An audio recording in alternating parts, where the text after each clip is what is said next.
Kashmir live के live updates में आप तमाम नाज़रीन का इस्तकबाल है। इस वक्त हम मौजूद हैं पुलवामा में। फर्स्ट फेज़, जैसा कि आप सब जानते हैं, फर्स्ट फेज़ चल रहा है असेंबली इलेक्शन का और पुलवामा कॉन्स्टिट्यूंसी भी फर्स्ट फेज़ में ही शामिल है।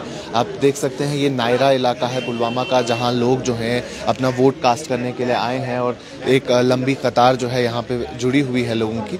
अभी तक अगर बताएं एज़ पर डेटा तो तकरीबन 11% वोटिंग जो है हो चुकी है अलग अलग कॉन्स्टिट्यूंसीज़ में।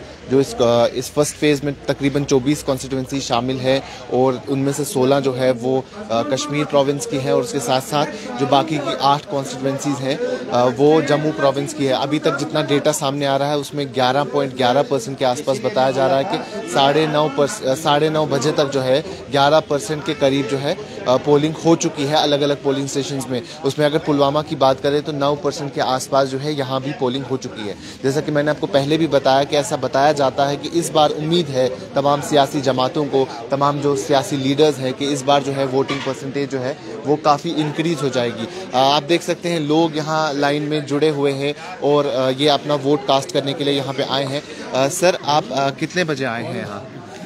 सर, हमारे 9:30 बजे यहाँ। 9:30 बजे। 9:30 बजे। इस बार एक लंबे वक्फे के बाद जो है असेंबली इलेक्शंस होने जा रहे हैं, 10 साल के बाद होने जा रहे हैं। क्या उम्मीद है आपकी अपने कैंडिडेट से, जिस किसी को भी आप वोट देना चाहते हैं, और क्या मुतालबात हैं आपके? अगर गांव में कोई मुश्किल होता ना, हम जाएंगे उस कैंडिडेट के पास जब वो कामयाब हो जाएगा। अगर हम पिछले सालों से किसी को जा नहीं सकते हैं और कोई सुनता ही नहीं है, आज हम इसको कामयाब करेंगे, किसको करेंगे किसको नहीं करेंगे, लेकिन इसके पास जाएंगे।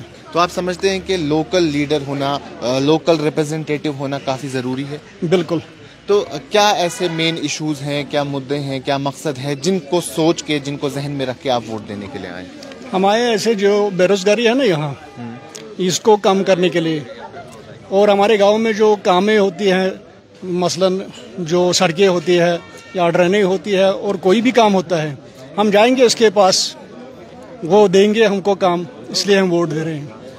तो जैसा कि आपने सुना कि लोकल मसाइल जो होते हैं उन पे वोट दिया जा रहा है असेंबली इलेक्शन में। हम एक और वोटर से बात करेंगे। सर, आपका नाम? गुलजार अहमद। गुलजार साहब, एक लंबे वक्फे के बाद जो है असेंबली इलेक्शंस हो रहे हैं, 10 साल के बाद हो रहे हैं, तो क्या आप दिमाग में रख के, अपने जहन में सोच के आए हैं कि जिस किसी को भी आपको वोट देना है, ये वोट किस लिए है? देखिए, एब्रिगेशन ऑफ 370 के बाद पहली बार असेंबली इलेक्शंस हो रहे हैं 10 साल के बाद। तो बहुत सारे मसले मसाइल हैं, हमारे बहुत प्रॉब्लम्स हुई हैं क्योंकि 10 साल के बाद इलेक्शन हो रहे हैं।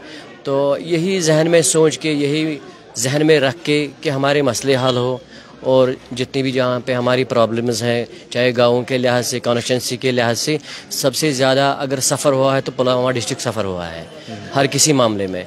तो हम भी यही चाहते हैं, हमारी पकड़ दकड़ जो है यहाँ पे, और जो एक खौफ का माहौल है, जो हम खामोश हैं, कुछ कह नहीं पाते हैं, तो इसी चीज़ को लेके हम वोट डाल रहे हैं। चलो, डेवलपमेंट वे उनका अदर भी हो ही जाती है डेवलपमेंट, मगर जो हमारे ख़ास मसाइल हैं, हमारे नौजवानों के मसाइल हैं, रोज़गार के मसाइल हैं, तो यही सोच के हमने वहीद साहब को इंशाल्लाह चुना है। तो उसी के ऊपर हम भरोसा कर रहे हैं। अगर हम देखें तो आप जिस किसी कैंडिडेट को भी वोट देने जा रहे हैं, क्या पुलवामा लोकल मसले मसाइल पे वोट करने जा रहे हैं, या पुलवामा भी जो लार्जर कंटेक्स्ट है, जो पॉलिटिकल पार्टीज दावा करती हैं या वादे करती है, क्या पुलवामा उस लार्जर इशू को देख के वोट कर रहे हैं, या पुलवामा के अपने मसले मसाइल हैं वो उनको देख के? पुलवामा के अपने मसले मसाइल को, क्योंकि पूरी वैली में जो टारगेट किया गया है, पुलवामा को बदनाम किया गया है पूरे हिंदुस्तान में, उसी को लेके हम अपनी बदनामी मिटाना चाहते हैं। नो डाउट कि हमारे जो डेवलपमेंट के मामले हैं वो आहिस्ता आहिस्ता होते रहते हैं, वो हिंदुस्तान के आइन में होते ही रहते हैं, जैसे वे उन टाइदर भी वो होते ही जाते हैं, मगर जो हमारा एक मेन इशू है वो यही है कि हमारी जो बदनामी है, हमें बदनाम किया जाता है। ये OGW है, मिलिटेंट है, ये दहशतगर्द हैं पुलवामा के लोग, तो हमें यहाँ पे भी ना बख्शा जाता है और ना टनल के उस पार बख्शा जाता है। इसी को लेके हमने एक इनिशिएटिव लिया है कि हम वोट डालेंगे, इंशाल्लाह हम पॉलिटिकली फाइट करेंगे। आपको क्या लगता है कि इस बार, जैसा हमने पहले देखा कि पुलवामा में ज्यादा वोट नहीं होते थे, बाइकआउट पे फोकस किया जाता था, तो क्या इस बार वो बाइकआउट की ट्रेंड टूट जाएगी? हाँ, वो तो टूट गई है। वो पार्लियामेंट इलेक्शन में ही आपने देखा कि सबसे टर्नआउट यहाँ पे साउथ कश्मीर में ही हुआ है, वो उसी वक्त वो ट्रेंड टूट गई है। अब इंशाल्लाह उससे भी ज़्यादा उम्मीद है कि जो उस वक्त टर्नआउट हुआ उससे ज़्यादा आज हो जाएगा असेंबली इलेक्शन में, क्योंकि 10 साल के बाद इलेक्शन हो रहे हैं।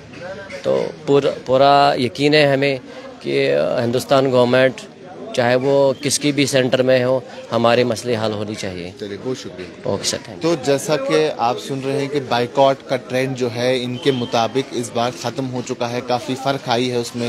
पार्लिमानी इंतखाबात में भी आपने देखा कि वोटिंग परसेंटेज जो है वो काफ़ी बढ़ गई थी, लेकिन इस बार भी पुरुमीद है, जैसा मैंने शुरू में भी कहा कि लीडर्स भी पुरुमीद हैं, तमाम लोग जो हैं वो पुरुमीद हैं कि इस बार वोटिंग परसेंटेज काफ़ी बेहतर देखने को मिलेगी। अगर पुलवामा की बात करें तो तकरीबन 1 लाख के आसपास पुलवामा कॉन्स्टिट्यूंसी में वोटर्स हैं, जिसमें अगर मेल फीमेल रेशो देखें तो वो ऑलमोस्ट सिमिलर है। उसके साथ साथ अगर यहाँ के कैंडिडेट्स की बात करें तो नेशनल कॉन्फ्रेंस की तरफ से खलील बंद यहाँ से इलेक्शन लड़ रहे हैं, उसके साथ साथ पीपल्स डेमोक्रेटिक पार्टी के वहीदुर रहमान पर्रा यहाँ से कंटेस्ट कर रहे हैं। ये 2 बड़े चेहरे हैं जो यहाँ से लड़ रहे हैं, लेकिन इसके साथ साथ जमात इस्लामी बैक्ड कैंडिडेट भी पुलवामा से अपनी किस्मत आजमा रहे हैं, और कुछ आम आदमी पार्टी के कैंडिडेट भी हैं, और कुछ इंडिपेंडेंट कैंडिडेट्स भी अपनी लिस्ट में शामिल है, इस लिस्ट में शामिल है। उसके साथ साथ अगर इंजीनियर रशीद की पार्टी की बात करें, जो अवामी इत्तेहाद पार्टी है, उनके जो कैंडिडेट पुलवामा से थे उन्होंने हाल ही में नेशनल कॉन्फ्रेंस ज्वाइन किया, तो वो भी एक सरप्राइज इवेंट था कि कुछ दिन पहले ही वोटिंग से एक कैंडिडेट किसी पार्टी का जो है दूसरी पार्टी में शामिल हो जाता है। लेकिन जो कंटेस्ट यहाँ माना जाता है पुलवामा में, वो इस बार नेशनल कॉन्फ्रेंस और पीडीपी के इसमें माना जाता है, पीडीपी वर्सेस नेशनल कॉन्फ्रेंस से कंटेस्ट है। और अगर वहीदुर रहमान पर्रा की बात करें, आप सब जानते होंगे कि उन्होंने हाल ही में लोकसभा इंतखाबात जो हुए थे वहाँ भी हिस्सा लिया और उसमें भी शामिल हुए थे, जिसमें वो रनर अप आए थे। लेकिन इस बार माना जाता है कि नेशनल कॉन्फ्रेंस और जो पीडीपी है उनमें कांटे की टक्कर है, दोनों कैंडिडेट जो है काफ़ी स्ट्रॉन्ग है। और वोटिंग की अगर बात करें तो आप देख सकते हैं वोटिंग भी हो रही है पुलवामा जैसे इलाके में, जहाँ बाइकॉट का ट्रेंड, जैसे आपने अभी सुना कि बाइकॉट का ट्रेंड होता था, लेकिन इस बार जो है वोटिंग परसेंटेज काफ़ी बेहतर है। देखना ये होगा कि शाम तक अब एक्चुअल फिगर्स सामने आएंगे कि कितने लोग जो हैं वो इस वोटिंग का हिस्सा बनते हैं, क्योंकि इसमें शाम को 5 बजे तक जो है ये वोटिंग चलती रहेगी, और 5 बजे के बाद हमें एग्जैक्ट फिगर्स जो है वो सामने आएंगे। और ये फर्स्ट फेज़ की कॉन्स्टिट्यूंसी है। मैं आपको फिर से बता दूं, ये फर्स्ट फेज़ यानी जो आज 18 सितंबर को जिसके इलेक्शंस होने जा रहे हैं, जहां वोटिंग होने जा रही है, इसमें तकरीबन 24 कॉन्स्टिट्यूंसीज़ हैं, जिसमें जो 16 कॉन्स्टिट्यूंसीज़ है वो कश्मीर प्रोविंस की है। कश्मीर में 4 डिस्ट्रिक्ट शामिल है, और जिसमें पहला डिस्ट्रिक्ट जो है वो पुलवामा है, उसके बाद अनंतनाग है, उसके बाद शोपियान है और कुलगाम है। और उसके साथ साथ जो है इसमें जम्मू प्रोविंस के भी 3 डिस्ट्रिक्ट्स हैं चनाब रीजन के, जिसमें डोडा, किश्तवाड़ और उसके साथ साथ रामबन शामिल है। तो उनकी 8 कॉन्स्टिट्यूंसीज़ है, 3 डोडा की, 3 रामबन की, 2 रामबन की और 3 जो है किश्तवाड़ डिस्ट्रिक्ट की। और उसके साथ साथ यहाँ जो है 16 कॉन्स्टिट्यूंसी शामिल है। अगर पुलवामा की बात करें तो पुलवामा में एक कॉन्स्टिट्यूंसी खुद है, पुलवामा की कॉन्स्टिट्यूंसी, उसके साथ साथ त्राल की कॉन्स्टिट्यूंसी है, पांपोर की कॉन्स्टिट्यूंसी है, राजपुरा की कॉन्स्टिट्यूंसी है। तो पुलवामा डिस्ट्रिक्ट में 4 कॉन्स्टिट्यूंसीज है। लेकिन जो पुलवामा मेन कॉन्स्टिट्यूंसी है, यहाँ की अगर हम बात करें, अभी तकरीबन 9% जो है वोटिंग हो चुकी है। अभी तक वोटर टर्नआउट जो है 9% बताया जा रहा है। सुबह के 9:30 बजे तक जो है वोटर टर्नआउट 9% बताया जा रहा है। उसके साथ साथ तकरीबन जो 16 और 8 कॉन्स्टिट्यूंसी 24 कॉन्स्टिट्यूंसीज हैं, उसमें वोटिंग टर्नआउट जो है वो अभी तक 11.11% बताया जा रहा है। तो अभी तक सुबह के 2-2.5 घंटे में 11% जो है वोटिंग हो चुकी है।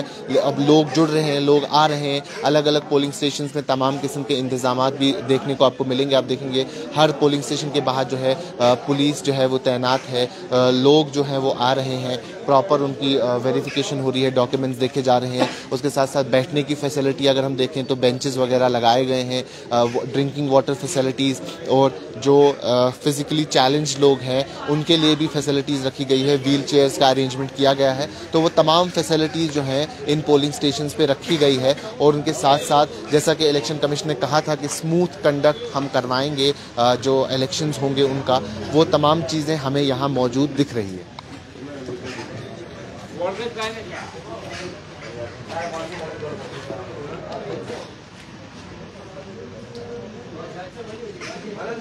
तो ये लाइन जो है सुबह 7 बजे से लगी हुई है।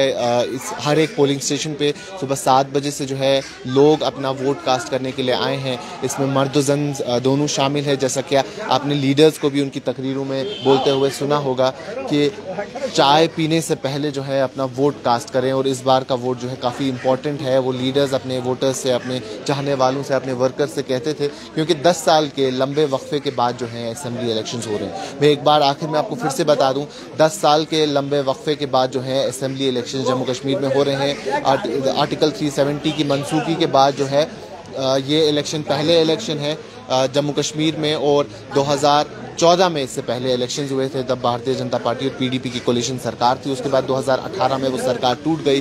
2019 में दफ़ा 370 की मनसूखी हुई। और 2019 से अगर देखें तो इलेक्शन, गवर्नमेंट जो है 6 साल से नहीं है और इलेक्शन जो है वो 10 साल से नहीं हुए हैं। तो ये अभी ग्राउंड सिचुएशन है पुलवामा की, जहाँ लोग जो हैं वो जुड़े हुए हैं, लोग जो हैं वो सामने आ रहे हैं, वोट दे रहे हैं। अब देखना ही होगा शाम तक कि वोटिंग जो है वो कितनी होगी, टर्नआउट कितना होगा। क्योंकि अगर पार्लियामेंट्री इंतखाबात की बात करें तो वोटर टर्नआउट जो है काफ़ी बेहतर देखने को मिला था। लेकिन आज के जो नताइज हैं वो शाम को 6 बजे तक हमारे पास आ जाएंगे। वो आंकड़े भी, वो फिगर्स भी हम आप तक पहुँचाएंगे। अभी के लिए इतना ही। कैमरा पर्सन उमर डार के साथ शादाब गिलानी, कश्मीर लाइव, पुलवामा।